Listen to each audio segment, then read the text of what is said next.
It's interesting. You talk to sales executives, and they always say, well, we want closers, we want winners, we want people who can bring home the bacon. What interests me about this is like let's say we're playing a game of chess. And of course, what we want is the end game. We want to win the end game. And it's pretty obvious we don't have a good opening game. We don't have a good middle game.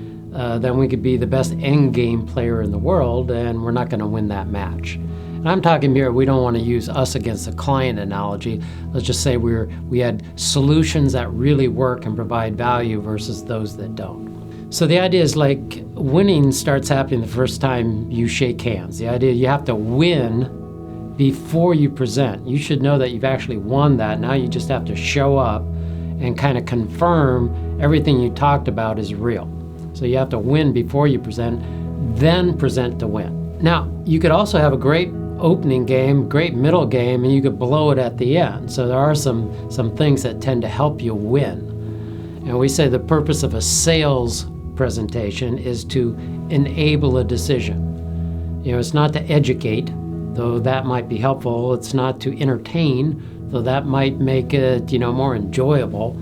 The purpose of a sales presentation is to enable a decision, to help people make a good decision in their own best interest. And the two big errors that we find are either people present before they're ready to present. They haven't actually talked to the people that they're presenting to, so they're guessing on what they should present.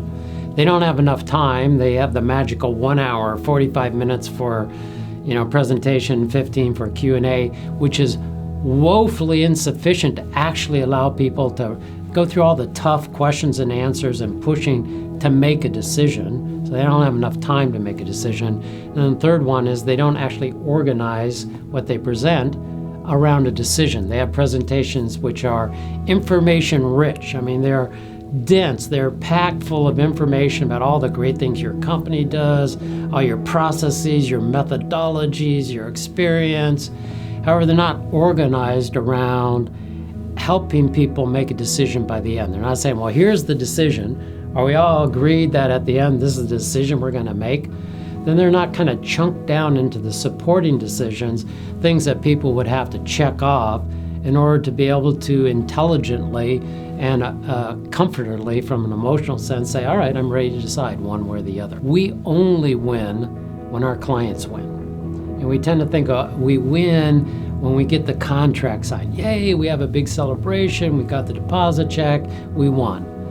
And we've learned to kind of redefine that.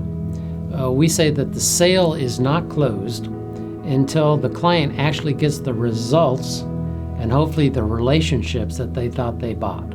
Instead of saying, hey, we won, we throw it over the wall to delivery, we haven't.